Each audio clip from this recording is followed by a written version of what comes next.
যে গরম তেলটা কড়াটা গরম হয়ে গেছে। আর এই যে আমি কিন্তু এবার দেখো পেঁয়াজটাকে আমি বেসনে মাখিয়ে রেখে দিয়েছি। কাঁচা লঙ্কা, কালো জিরে, হলুদ, নুন আর এই যে বেসন দিয়ে আর পেঁয়াজটাকে কুচিয়ে মাখিয়ে নিয়েছি। নিয়ে এইবারে দেখো এই যে গরম তেলের মধ্যে আমি এটা কিন্তু পেঁয়াজি ভাজছি না, এটা কিন্তু আমি একদম সিম্পল পেঁয়াজ ভাজা করছি, একদম ঝরঝরে পেঁয়াজ ভাজা, সেটাই কিন্তু আমি বানাচ্ছি। খুব সুন্দর খেতে হয়।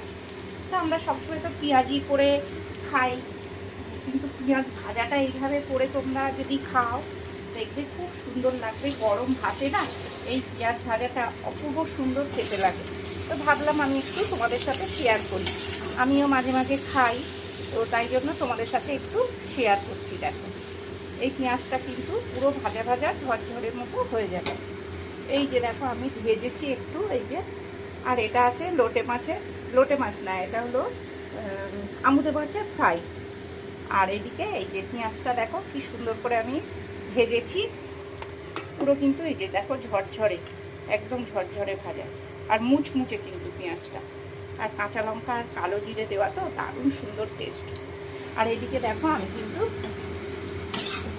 এটাও বানিয়ে নিচ্ছি, এটাও করাতে, এটাও কিন্তু ঝরঝরে হয়ে যাবে, একদম ঝরঝরে একদম হয়ে যাবে।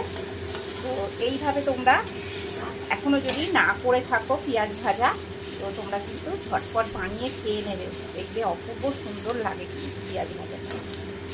দেখো পুরো ঝরঝরে পেঁয়াজ ভাজা, দারুণ সুন্দর টেস্ট। আর যেহেতু কালো জিরে কাঁচা লঙ্কাটা দেওয়া আছে তার জন্য কিন্তু দারুণ সুন্দর গন্ধ বেরোচ্ছে। আর একটু লালচে হবে, একটু লালচে লালচে করে ভাজবো।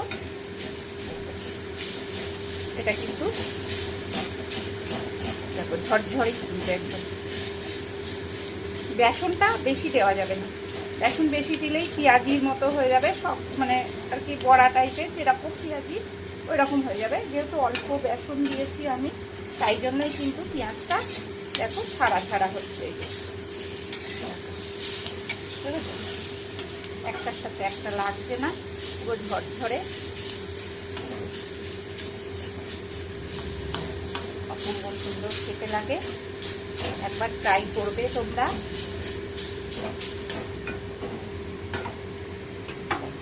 খুব সুন্দর খেতে হয়, দারুণ সুন্দর খেতে হয়। এটা এরকম টেস্টি হবে, দারুণ হবে। আমি খেয়ে নিয়ে একটু, দারুণ সুন্দর মচমচ হচ্ছে। আর লোটে মাছের ফ্রাইটা কিন্তু অপূর্ব সুন্দর হয়। দেখো আমি লোটে মাছের ফ্রাই